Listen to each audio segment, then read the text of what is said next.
edition of Catfish Weekly, along with Paul Ragsdale, Chris Wallace, Chuck Davison.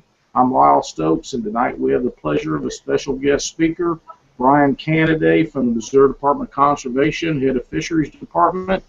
But before we get to Brian, Paul has a little something he wants to go over with everybody first. Paul? Oh yeah, I almost forgot about that, Lyle. Appreciate it. I've got the giveaway people that sent in all their keys, and let me find it here. I ended up having to reboot my computer, so I'm going to switch over to screen share so you can all see exactly what I'm doing. I want to make sure that there's no way anybody's going to say it's the good old boys. So let me get here. Okay, here are the 5 names of the people that sent all the keys in. Hey Paul, before you keep going right now, nobody can watch us live because you haven't updated the link on the Catfish Weekly for the live video feed. Oh, I guess I need to do that, don't I? God, we've had technical difficulties tonight, so why don't we just go ahead with Brian while you're getting that stuff ready? Yeah, go ahead. Go ahead. Brian Canady is Chief of Fisheries with the Missouri Department of Conservation. Brian, welcome to the show tonight. Well, I'm really glad that you guys had me on. I've been looking forward to it. Anytime we get a chance to talk about fish, we're pretty excited. Yeah, that's awesome. We've got some new regulations in the state of Missouri on Lake Ozark and Truman Lake. Would you mind going over those with everybody here briefly so we know what we're up against? We're also excited about having these regulations and protecting the breeding size fish. That if you wouldn't mind, give us a brief rundown. Sure. We manage fish populations all over Missouri, not just game fish, but our non-game or non-sport fish as well. Catfish is our number one species for anglers in the state of Missouri, and so during some of our work on Lake Ozark and on Truman, what we noticed is that we were having a pretty high harvest rate, and the fish in those lakes grow relatively slowly. And what we were seeing was a population that was being harvested faster than it can reproduce, or faster than it can sustain itself. Frankly, we had a 92% harvest rate, and that's way over what that population could sustain on its own. And so what we've done is we've worked with the citizens of Missouri and the anglers and others that have an interest, and we've enacted a slot length limit that went into effect yesterday on March 1st after several years of working with our public and public meetings and comments and those kinds of things. But what we've done is we've decided to enact a protected slot length limit for blue catfish in particular, between 26 inches long and 34 inches long. And what I mean by that is fish can be harvested from 0 inches all the way up to 25 and, almost 26 inches. And then fish between 26 inches and 34 inches have to go back in the water so they can grow to that breeding size or grow to that bonus or trophy size fish for us. And then fish over 34 inches can be kept as a part of the harvest as well. So there's a window in there that we want those fish to be able to stay in the population, continue to breed, and grow to a relatively larger size, and provide somebody that fish for a lifetime. So I think this is a good balance. It still allows for those people that want to catch some fish to take home. It allows them to do that on the the 0 to 26 inch side. In Missouri, in those 2 lakes, that's about a 7-pound fish if you get a 26 inch blue cat. And then if you do happen to catch a couple of large fish, we are allowing 2 fish per day over 34 inches as part of that creel.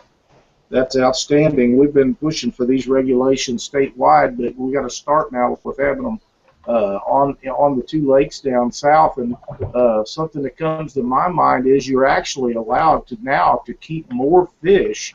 You can keep 10 fish instead of the 5 previously. Is that correct? Yeah, that's right, and I'm glad you brought that up. In the past, it was just a 5 fish per day daily limit per license we've got good reproduction there. We've got a fairly large number of fish in that smaller size rate. So what we did, and this sounds kind of different, but our science is very solid on this. We base all of our decisions on sound science. We're allowing anglers to take more fish on the small end of that, reducing the amount of competition that's there for those that actually end up staying in the lake, can grow quicker to that larger size. And so what we've found, we've had similar regulations on black bass and several other species in the state of Missouri, where we've had some very good success with that, where we're trying to manage these fish for all Missourians, not just the tournament anglers, not just the recreational angler, but just all Missourians. And this regulation like this will allow some fish to grow large and allow people to take some fish out to take home for dinner, and allow, of course, a lot of recreational and fishing to go on and not hurt the population at all. So, yeah, we've increased that creel, or the amount of fish people can take home, and I think with these protections, we'll start seeing some larger fish come out the other end. And, as a lifelong angler myself, of course, I want to catch more and larger fish. So. Well, I tell you, I'm really excited about this. We've been trying to get something like this for a long time, and as we all know, Missouri has one of the most respected conservation departments in the United States. And personally, I think a lot of the outlying states are on the border of getting something like this done, and they're kind of waiting to see what Missouri does, because as normal, we lead by example, and I think that they're all taking notice to what we're doing.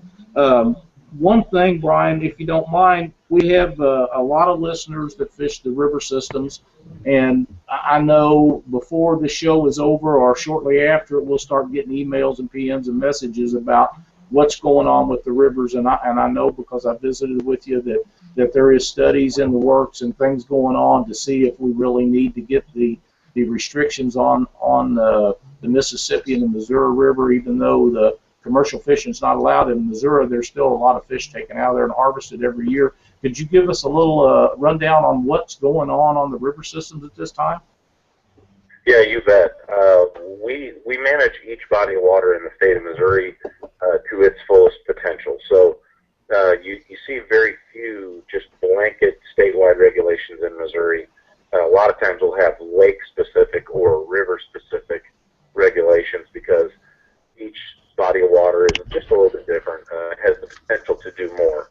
And so one of the things we have done, we've had commercial fishing in Missouri, both on the Mississippi and the Missouri River, up until about the early 1990s. Then it was banned on the Missouri River. It's still out on the Mississippi. And what we've seen, especially on the Missouri River, we've seen that population rebound, where, again, catfish are our #1 sport fish in Missouri if you combine blue cat, flathead, and channel cat. And we're seeing some good numbers rebound on the Missouri River. We're also seeing some very large fish come back into that population. And so one thing that we found is that, we want to make sure we're trying to manage these populations for their best potential. We want to be able to increase the yield, or increase the number of fish available, not only for the recreational angler, but for the commercial angler on the Mississippi River. And, what we just didn't have good information to be able to make those decisions right now, especially on the larger fish. So we have a project that's starting this year. It'll start this spring when the ice is off and, our guys can safely get out there, where we are going to focus on different sizes of fish in the Mississippi River and try to find out what that standing stock is, what's out there, find out if we can, what kind of regulations might need to be in place to protect some of those fish for breeding purposes and for, to keep that population being self-sustaining. And so, we try to base all of our decisions on sound science, because frankly, that's what our public expects of us, and we're just starting off on that. And what we may, obviously all of your listeners and each one of you are going to hear more about this as we go on, but one of the things we need to look at is the age of these fish, and the best way to do that is to take a bony structure out of the fish, like a fin or a spine or something. So what we might have to do, or what we will do, is work with those recreational anglers that might decide to harvest a fish, and get a spine from them, get a length and a spine and other things, and be able to get some information from those folks. And that way we've got our public, our angling public, helping us with this study, when we get right down to it this spring. So, we're really focused on catfish in Missouri. We look at them statewide all the time, and to be able to effectively manage those populations on the large rivers, we just need a little bit more information. And we're looking for folks to come along with us and help us with that. I know several years ago, Kevin Sullivan invited me to help do a study on Truman Lake. I was happy to do so. We put a lot of fish in the boat that year, and we was up there several times a week fishing, and it was a great deal to be a part of that study. So I know anyone that you choose will be happy to help you out with. One thing that you mentioned just a second ago is the fact that in the state of Missouri, catfish is known as a sport fish, and I know that that's not true in all states. Some states don't classify catfish as a sport fish as we do, but my understanding, and I know that this is correct, but you can confirm it for me, that the catfish, channel cat, blue cat, and flatheads are the #1 sport fish in the state of Missouri. Yeah, it is, and it's big business for us in Missouri from a recreational standpoint, but it's really big business to our economy. In Missouri, we're lucky. We've got about 1.2 million anglers statewide, fish for all species. They fish about 16 million days a year, and that contributes about $12 billion to the economy of the state of Missouri. Not just fishing, that's fishing, forestry activities, wildlife-related activities. If you wanted to get specific down into catfish fishing, some studies that we've done with the U.S. Fish and Wildlife Service, when we look at numbers for Missouri, catfish fishing in Missouri contributes about $157 million to the economy of the state of Missouri. So we don't work for that to increase the economy. It's a nice side benefit. But what we have seen is when we take a very active role managing populations, fish populations, for to their maximum potential, what we see is that draws anglers to a lake, draws anglers to the river. Those anglers have to buy gas, they have to buy bait, they have to stay in hotels, they have to buy food. It can actually be quite beneficial to have a very healthy fish population in a reach river or in a reservoir. If you think about those folks around Lake of the Ozarks or down around Table Rock Lake or Lake Taneycomo, which is a wildly popular rainbow trout fishery for us, they'd be singing the praises of a healthy fish population because they've seen the benefits. And not to get too far away from catfish, but we're working on a striped bass population down at Bull Shoals in combination with Arkansas, and that's to help maximize the potential of that particular reservoir. But our locals down there, the resort owners and the guides and the other recreational anglers are chomping at the bit for those fish to get into that. Get into that system and be ready for ready for folks to catch. And we've been seeing these big fish coming in on Facebook and on pictures and letters. These big catfish coming in from Mississippi and from the Missouri. A lot of catch and release anglers, and so we want to see what we can do to increase those numbers for all of our anglers. Yeah, that's awesome. I've actually done personal studies myself and contacted people in Alabama and Mississippi and Tennessee, places where they already have 34-inch rules and slot limit fish on catfish, and the guides are just booked months in advance, and all the convenience stores and motels are full, and everybody's happy about that. So I know that that's a good thing. I don't want to take up the whole show, and I know that Paul and Chris and Chuck have all got a couple of questions. So at this point, I'm going to let Paul ask you a couple of things, and then we'll get back, and I'll visit with you here again in a second. Hi, Paul? how you doing? Hi there. I guess what I'm curious, do you think that it would be a help that if the tournament trails would measure weigh and tag the fish and release them, or? Yeah, I think it could be very beneficial to get some weights and lengths from some of the tournaments. I'm not as familiar with the catfish tournaments. I've only been to one, and in that particular tournament, it was total weight. You know, if we could get some individual fish lengths and weights, that's a lot of the information that we need to help, get information about the growth rates of those fish and those kinds of things, and it would be helpful. Hey, Paul. I really see the tournament anglers as being great advocates for not only just fishing, but catfishing in particular. And it's really come on strong in Missouri the last, I would say, 7 to 10 years. We're starting to see a lot more attention on that because folks are able to actually, catch a few large fish, especially in our large rivers. And so I think there's a lot of potential partnership there between the tournament anglers and the department, much in the way there is with our recreational anglers now, to share information and get advice. And, because you guys are out there every day.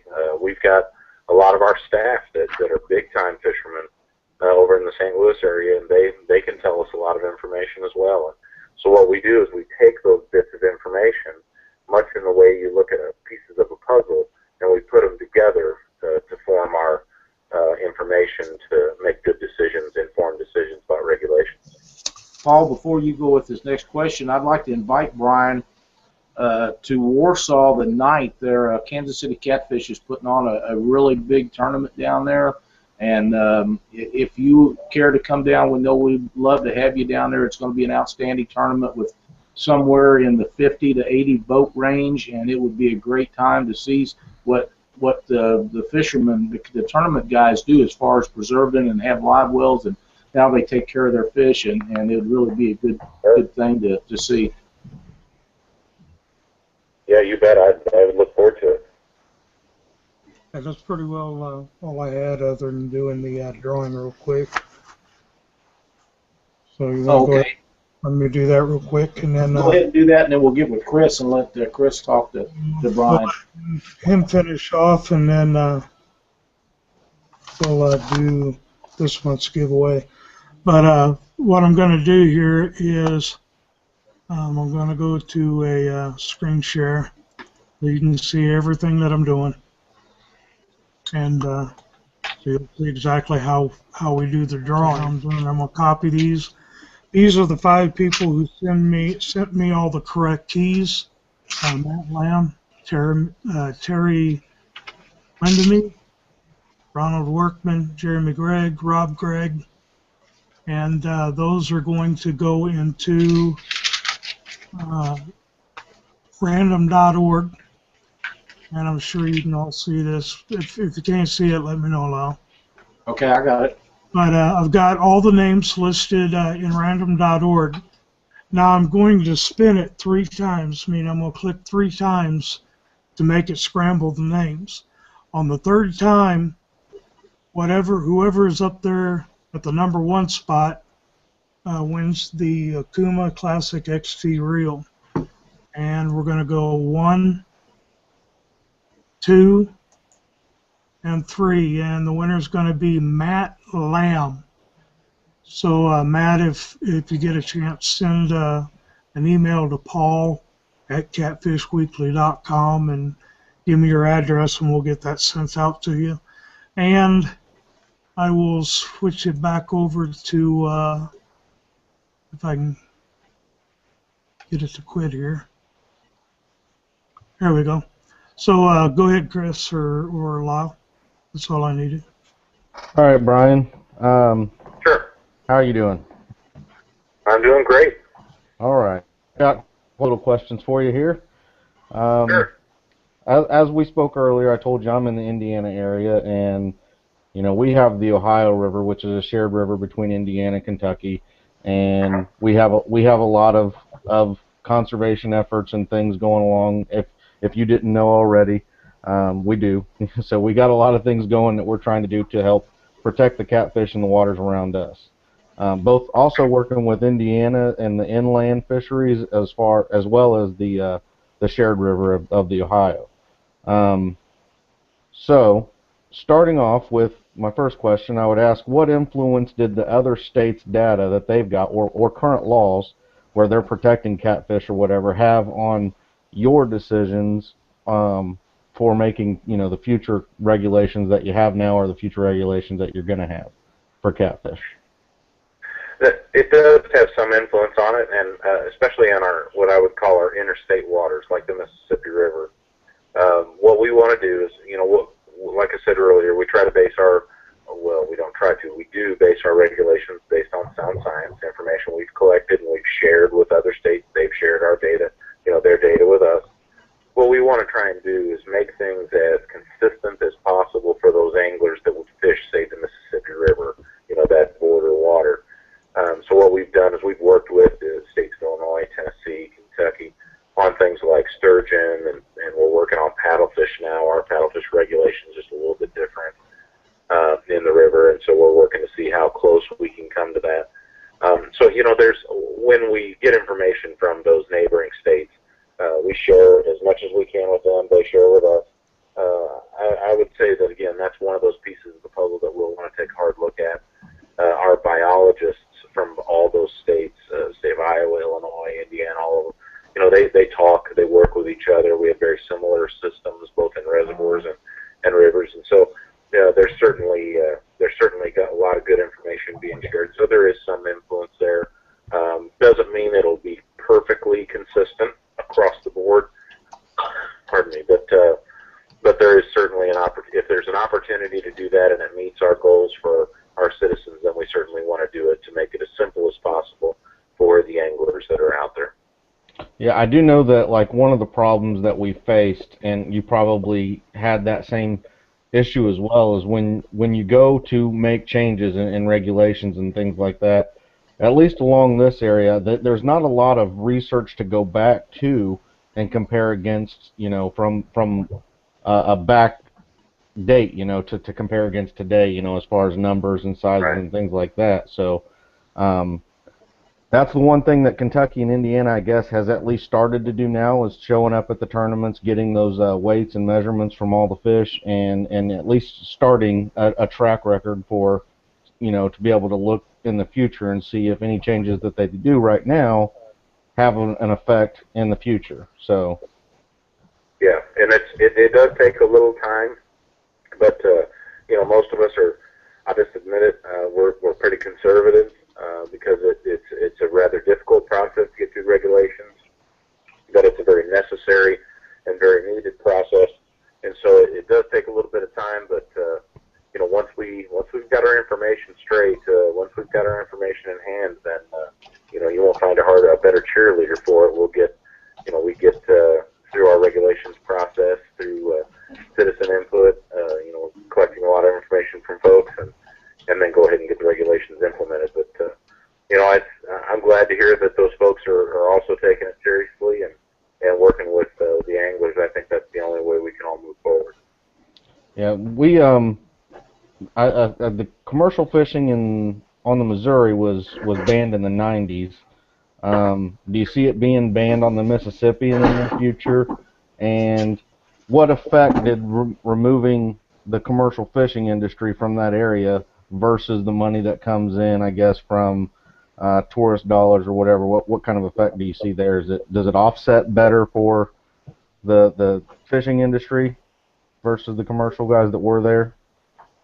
Yeah, what we try to do in Missouri is we try to look at the fishery for all citizens. We've got about 6 million citizens in Missouri, so we try to manage these fish populations for the most people. And there is a commercial fishery on the Mississippi. On the Missouri, it was banned due to low numbers of catfish. That was the commercially viable species that they were fishing for on the Missouri.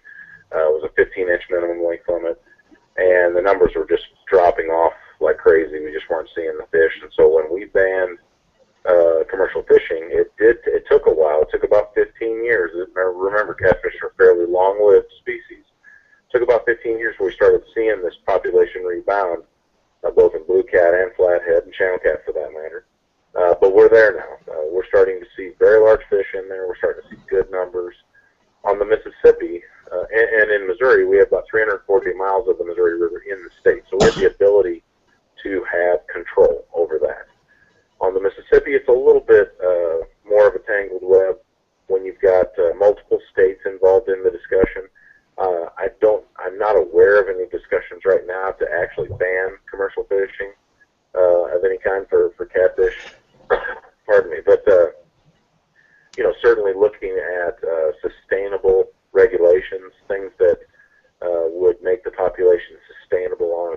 without any kind of stocking or anything. Those are the kinds of things we do all the time. And that may require regulations changes, protecting some of those fish to allow them to grow. It may require the amount of fish, the creel, how much they can take may require a change in that, or maybe a season, certain times of the year they can't fish or something like that. So there's lots of different things. And what we've done over the last 2 years in Missouri is we've really reached out to our commercial fishermen. We sell about 300 permits a year statewide in Missouri. Very few of those folks actually fish on the Mississippi River for catfish. Most of them have other species in mind. However, having said that, along the Mississippi, you've got, the state of Illinois, Tennessee, Kentucky, Arkansas. There's other states, Iowa, and other states that are involved in the discussion. So we continue to work with those folks, build a dialogue with them, build a relationship with them, to try and to see what we can do to improve that catfish fishery for everyone in this case. And of course, our focus is recreational anglers. All right. Missouri, you were talking with Lyle about it. Missouri had classified all 3 species of catfish as game fish, and Right. I absolutely, I love the fact that you've done that. I'm hoping that other states will get on board with it. If you look across the board, I'm pretty sure that catfish are normally in the top 5 of just about every state in the U.S. So I mean, they're very fished for. The audience, the target, the fishermen, more going to it. It's a growing field. But for other states like Kentucky and Indiana, where the catfish are not considered game fish, I know you can't speak for them, so I guess my question would be, what was it that helped your state classify them as a game fish so we could help that process along in our current states or states that, want to get this classified as game fish? Sure, it's popularity of the species. That's what's done it, and this was set into action. Just decades ago. Catfish have always been a sport fish in Missouri. Of all 3 of the species, it is by far the most popular fish we have. It kind of goes back and forth between what we call our black bass, which is largemouth, smallmouth, spotted bass, and catfish. But over the last few years, catfish has ridden above that and risen above that and maintained that. It's a wildly popular fish. They grow in all different habitats in Missouri. They can be caught statewide, and it's a popular species that we actively manage for those populations due to their popularity. So, I guess if I couldn't speak for the other states, but I would encourage those folks that have an interest, like you and your listeners and your readers.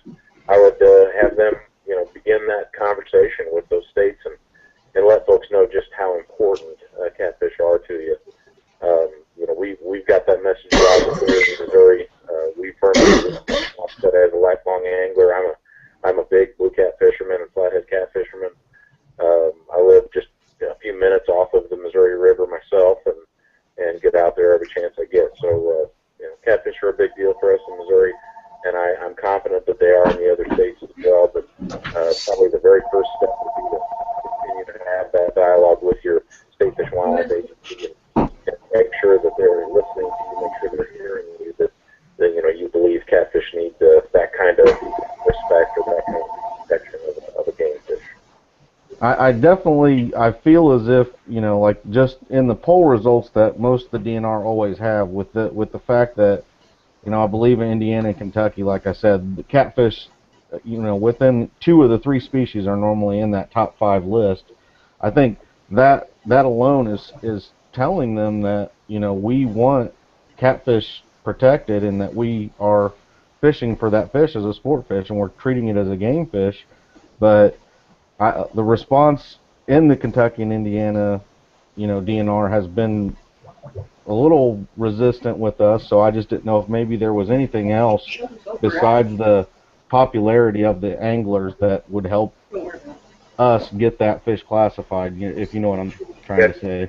Yeah, there's nothing I can think of right offhand. One thing that a group of school Cindy, kids I'm did buying it right now. We just got started. an interesting thing is they actually designated the catfish as our state fish.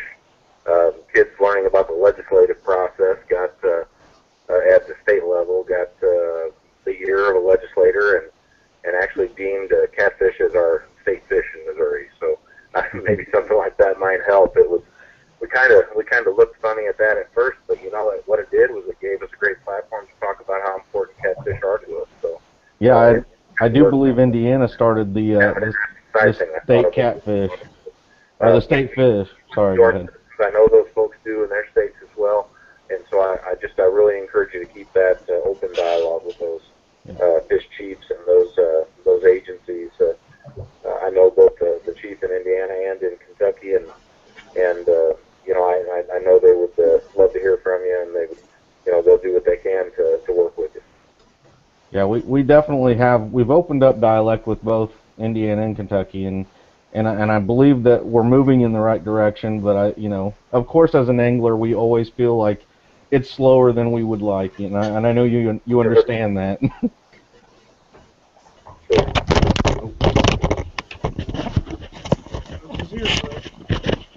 Yeah, I lost my ear, family. Brian, the regulations that we've got in effect now on the lakes, can you enlighten us a little bit on about how long that studies takes to get something like that put in place? We started to, yeah, that's a great question. We started talking about this in real, kind of a serious way, based on some work that we did starting in 2003. We had a study going on from 2003 to 2009 that really verified that we had a really high harvest rate of those intermediate and large-sized blue catfish on Truman. These are fish over, 24 inches, and it was a 92% angler harvest rate, and that's just unsustainable. Over time that population would crash, probably quicker than not. And so about 2009, we started having public meetings, conversations, started getting stuff in our conservationist magazine, had a round of public meetings, 5 public meetings down in the area, met with local angler groups, met with the marina owners, the resort owners, all the media that we could, bait shop owners, those kinds of things, locals, chambers of commerce, all kinds of things to try and get information from them. That started back in about 2010, I'd say, in earnest. Based on that input, based on listening to the public and what they told us, we actually modified our ideas, modified our regulations proposal, bumped up the minimum length on the bottom end of the slot. We were thinking more of like a 24 to 36 inch slot to protect those fish. We ended up cutting a couple inches off both ends, kind of tightened up that slot a little bit based on the input we got from the citizens during our open houses. We went back out to the public in 2012. Had 3 open houses all across that part of the state. Had comment cards out. We mailed stuff to people that we knew had an interest. Reached out to the media there. Had stuff in our magazine, and we had a formal comment period then through our Secretary of State's office, and took all that information into consideration, and then went ahead with our regulations. So citizens were very actively engaged. These were the anglers. These were the resort owners. The recreational anglers, those kinds of things, in our discussions. And, I'll be honest with you, we didn't make everybody happy. It's just really not possible to do that. But our research, our sound science, and that citizen input are the foundation of what the Department of Conservation has done when we manage populations for the citizens. And I feel like we did that very effectively here. And that's why you see the regulation that's in place now with that 26 to 34 inch slot, and then the change of the increase in the daily limit. Our citizens told us they like to catch those fish, like to harvest those fish up to around 7 pounds. And, based on our work, that's a fish up around 26 inches long. And so that fit into our mold. And then we also heard that, some folks, hey, what if we caught a really big fish?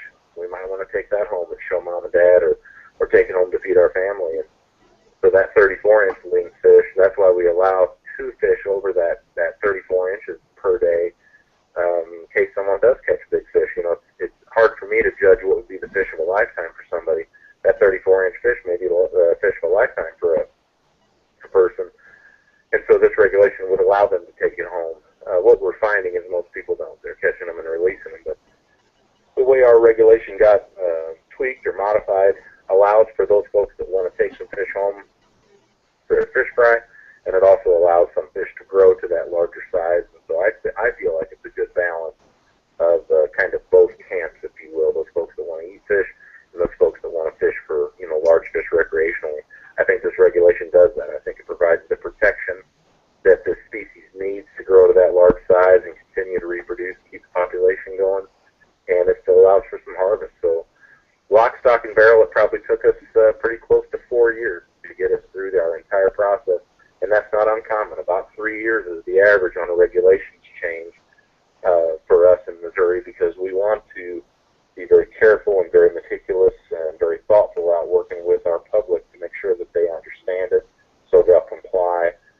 We also work with, of course, our enforcement arm to make sure that whatever's being proposed could actually be enforced, and you know, the law would be on our side with that. So I think we found a good balance with this regulation, and you know, if it proves to work out the way that we think it will, we have the opportunity to do something like it, very similar to it, in some of our other reservoirs, like Mark Twain, or you know, some of our other reservoirs that are in Missouri, or maybe even the rivers, depending on what we find out with our studies that are going on in the rivers. So we're always trying to find that balance if we can, and I think we've done it here on Truman and Lake Ozark. I would have to agree. Cindy and I drove down and attended the meetings that you guys had. It was a very impressive showing, and the amount of support for the new regulations was overwhelming to me, because I really thought there would be a lot of resistance at the meetings, and nearly everyone was on board. Now, not everyone, but nearly everyone that attended those meetings was on board with the change, because they all believe that it's for the betterment of catfish conservation. Yeah, one of the things that I wish I could get a picture to you guys, and maybe I can, and you can get it posted up on your site. We mocked up a display of what a stringer would be for that day. You know, if you went fishing there, you could keep up to 10 fish, various sizes, you know, outside of the slot. And so we went ahead and had a full-blown display. It takes a pickup truck to move this thing, but just that visual display, when people see that and they see that and they say, oh my goodness, I can keep that every day under this permit or under this regulations change, it really takes the naysayers away. I mean, it's a very impressive board, and you may have had a chance to see that at one of the public meetings. But I did. It was outstanding. That is a representative stringer of what you could take home if you wanted to. Well, generally get on board right away when they see that. I've seen that display, and it's very impressive. One of the things that of course, you're welcome to share that with whoever you want to, but it was a good display, and we use it all the time over at the Capitol and with other folks that are asking questions. Once they see that, that's typically an easy way to understand what we're talking about. Yeah, I remember the display well, and one of the things that hit me is that there's hardly anybody that would want to clean that amount of fish at one time. I mean, those fish that you're allowed to keep on a daily basis just massive. Yeah, I mean, it's just massive. So, you know, if you had a fish fryer with just the fish that's in that display, you could feed half a town. I mean, that's just an outstanding display of beautiful catfish that would be legal to keep with the new regulations in place. Yeah, we did a quick calculation. That'd be about 87 pounds of fish, and then you get about a 50% yield when you fillet a catfish, 49% fillet or something like that, but about a 50% yield off that. So you're looking at about 44 pounds of flesh that you could take home, and you could sure feed a lot of people with 44 pounds of meat. So, this represents that you could catch and keep, assuming that you ate those 44 pounds, you could keep that every day. Then you can keep every licensed angler could keep that. And And so as we feel like it still offers the protection that we need to get those fish up there and still allows for people to take some fish home to eat them. And so I'll remember to do that tomorrow. I'll probably send it to you, Lyle, but feel free to share that with That's anybody. fine. It's a very impressive picture, and it really tells our story. Yes, it is. It is. Chris, Paul, have you guys got anything else that you'd like to visit with Brian about? Got one more. Yeah, go ahead. Sure. I talked to you earlier while we was trying to set all this up, Uh-huh. and I hit on a subject that I don't really want to get too long on, but I want you to let some of the people know, since I've been asked the question, why noodling isn't pretty well in every state. Yeah, that's a great question. We get that quite a bit in Missouri. Noodling or hand fishing is very popular. You see a lot of TV shows now that highlight it, and we have a group in Missouri that would like to legalize it here in Missouri. Just for the record, noodling or hand fishing has been illegal in Missouri since 1911. We did have a brief experimental project or experimental permit in 2005 and 6. And what we found is that the fish are very vulnerable at that time of the year when they're in their cavities. And what we try to manage for are sustainable fish populations. And, what happens is that fish is in there guarding the nest, guarding the eggs. And when they're pulled off that nest, those eggs die really, really quickly. And, when you do that over time and you're losing these nests or these clutches of eggs, you're not putting new catfish into the system. They're not being hatched, and they're not recruiting into that population. So, pardon me. These hand fishermen, noodlers, have kind of an unfair advantage actually when these fish are holed up down on top of their nests, and when they have that opportunity to pull those fish off the nest and give us some problem. Plus, if they're going to harvest that fish, a lot of these fish will run up into smaller tributaries to spawn, and pretty easy to remove those fish. It's an issue of bear chase as well. On a rod and reel, the fish has the opportunity to bite or not bite. When you're hand fishing, you're literally forcing this thing to bite onto your finger or hand out of reaction, and removing it off the nest just is going to hurt that population long term. And so, during our experimental season, what we found is the exploitation rate or the harvest rate was pretty high. Could have a significant impact on catfish numbers. And with catfish being a very popular sport fish, our number one sport fish in Missouri, we just didn't feel like we needed another method of take. And so we actually cut that study short and went back to hand fishing as an illegal status. State of Iowa just recently reconfirmed that they will not allow hand fishing for catfish in Missouri, and we're going to stick to our guns here. A lot of the other states that are around us that do allow hand fishing, catfish aren't considered a sport fish there. They're considered a rough or a trash fish, and so they allow hand fishing, and we're just not in the we don't have that interest right now to do that, because catfish are very popular and very very desirable for us, and we want to see those populations sustained for the long term, and we feel like not allowing it is going to help us do that. Chris? Yeah, Brian, I thought of two other things. One Sure. major thing. Do you have I believe you do have the problem with Asian carp in your waters, correct? We do, especially on the Missouri and the Mississippi River, our large rivers. To our knowledge, we have bighead carp in a couple of reservoirs, not the silver carp, the one that's jumping that you see on the YouTube or see out on the river when you fish. But silver carp and bighead carp are both found in a lot of our major river systems. Okay. In your data and your research, have you at least noticed the recognize the catfish, especially the larger catfish, as a natural predator to those species of carp? We have, and the gentleman, and his name eludes me right now, but the gentleman that caught the 130-pound blue cat right there at the mouth of the Missouri River from St. Louis, and for a while it was the world record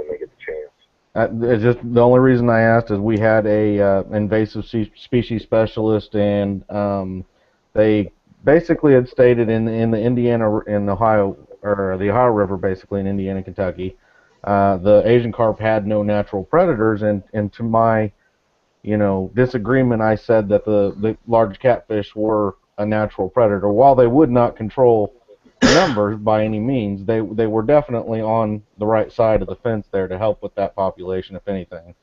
So yeah, and I think I can understand why they might say something like that they don't have any natural predators. Mainly the Asian carp, and I've done quite a bit of work with that particular type of species, in particular the silver and the bighead carp, and the grass carp, which is an Asian carp as well. They tend to grow relatively quickly. Yeah. I mean, actually, very quickly for a fish, and they very quickly get beyond the gape size, and the gape is how big the fish's mouth is. And so, you see these Asian carp at 5 to 7 to 10 pounds. The adults, it takes pretty good sized blue cat or flathead to eat them. And so I could see where someone would say, well, they don't have any natural predators.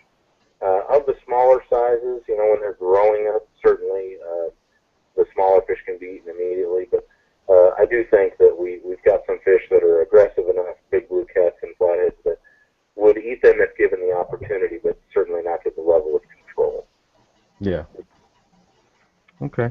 Out of that flathead on Percy Creek that time down there by you, he was a monster. I bet he could have got a 4 or 5 pounder in his mouth. Yeah, well, flathead can be 2 pounds. There was one 99-pound flathead caught, and that was a very large fish. I had the opportunity to see that fish when it was alive, and it was a dandy. It would have eaten a pretty good sized piece of bait, pretty good sized fish itself. And some of those large blue cats just got a picture right before Christmas of a 91-pound blue cat that was caught and released down by the St. Louis Arch. That was a very impressive fish, and it would have eaten a pretty good sized Asian carp if it was given a chance. Well, Brian, I want to publicly state that even though I'm not from Missouri, I'm in Indiana. Other states do look at what's going on in the catfish regulations from other DNR, and from what I've seen, and probably a lot of other people, yourself and your staff do a very, very good job of looking at what people want, doing the research and taking the data and getting what's feasible done, and helping out both, the DNR, getting regulations passed and getting the anglers what they would like to see done. So a big thank you for what you're doing over there. I do hope that some of the DNR and places around us can get with and really start to collaborate more together in what we would like to see done in these parts as well. So thank you very much. Well, I really appreciate that, and we'll certainly do what we can to help. Everybody looks at their fisheries a little bit differently, and Yep. We're very, very fortunate, much like all the other states around us. We're very fortunate that we have just really top-level staff that are very dedicated. This isn't really a job for these folks; it's their calling. The passion and the anglers are very passionate. Well, just about everybody that works, in fisheries, they're also lifelong anglers. They believe in what they're doing. They want to make these things better if they can. They want to make it better than it was when they walked in the door. And so, that passion translates into their work. They're very meticulous, good scientists, good biologists. And we're certainly willing to share information with anybody that has an interest. But I appreciate the kind words, and I'll make sure to pass them on. Yep. Just I'm done for Brian with myself. You have anything else, Paul? I'd love to have you on again at some point if you'd ever be willing. I'd be happy to. I tell you, we love talking fish. I have the opportunity to work with lots of different fish in the state of Missouri. Great people all over. Just this past weekend, and I'll put a plug in for this, our trout season opened yesterday. We had thousands of people at our trout parks and out on our trout streams. We had great weather right before this storm that's coming in. We're getting hit pretty hard right now, but it kicked off kind of that unofficial part of spring. So talking trout one day, big blue cats and others today. We're really passionate about fish. I'd love to have a chance to meet with you guys on your show again anytime. You just let me know. All right, we'll do. And I would like to, if possible, we might even try to get our Kentucky, Chief Fisheries guys on and see if we can't get a good show going around all three, different states for the guys that are on this show as well. So as soon as we figure out the technical difficulties. Yeah, we'll get all that figured out. He was working fine this morning. You got anything for him, Paul? No. I want him to stay on for a second after we go off the air. And, Sure. I'm going to do the contest for March is from Whisker Wear Apparel. And what you have to do is go to our Facebook account, which is Catfish Weekly, put up a sign in front of you that says catfishweekly.com Whisker Wear Apparel, and take that picture. It has to include your face. Upload that to the Catfish Weekly Facebook page, and that will be your entry into the contest for a free hoodie, your choice of color, either black or white, 2 koozies, and a sticker. So that's pretty well all I had with that. Back to you, Lyle. Okay, Brian, I want to thank you for being on the show tonight. Since the last several years, I've been working towards catfish conservation. It's always been a part of a lot of tournament anglers, which I consider myself a tournament angler. Not that I'm all that successful at it, but we do a lot of tournaments. I have had a new outlook on life from the perspective of what you guys do. I've got to know you and Aaron and Chris and Mr. Dames and Kevin Sullivan and so many of the guys that work so hard at the Department of Conservation to see what you guys go through, to listen to guys like me that complain because we don't have regulations, and then on the other hand, you got guys complaining because they're too strict already, and what you guys do is an outstanding job for the citizens of Missouri, and we're so proud of you. Just wanted to thank you guys for coming on the show and tell you that we appreciate everything that you do. I really appreciate it. Thanks so much, and please consider it always an open door. We love to talk fish, and anything we can do to help do that and share the message, we're willing to do it. That'd be great. We'll try and get you on again, and with that, we're going to close the show for tonight. Wait 1 sec. Okay. I did have the closing statement real quick. Oh, okay. Go ahead. We just wanted to let everybody know here at Catfish Weekly that while we do have our own specific sponsors as individuals, that Catfish Weekly in no way is affiliated with one product or a company or person or anything like that. We want everybody, no matter what you use as gear, if it's Monster Rod Holders, if it's Driftmaster, if it's Renegade Tackle, or Catfish Gear USA, we don't care what you use. We are here for catfish alone. Just, we want to know first and foremost that we are here just for the sport of catfishing and to share information with everybody, and we want everybody to enjoy the show, call in, be a part of it. Really just want everybody to know that, and we are all on the show in agreement with what I just said, so it's Absolutely. out there, and I will continue to tell everybody. One other thing, if everybody could remember, this is the biggest tournament of the month that I'm aware of. Will be in Warsaw, Missouri, put on by Brad Kilpatrick and Kansas City Catfish. The weather looks to be outstanding for Sunday's tournament. Should be in the upper 50s in temperature, and I personally don't know, but I'm expecting 50-plus boats down there. So anybody that wants to watch a great weigh-in and see some good fish turned in or compete in the tournament, please come down to Warsaw and jump in the tournament with us. And with that, we're going to close the show for the night. Thanks, everybody.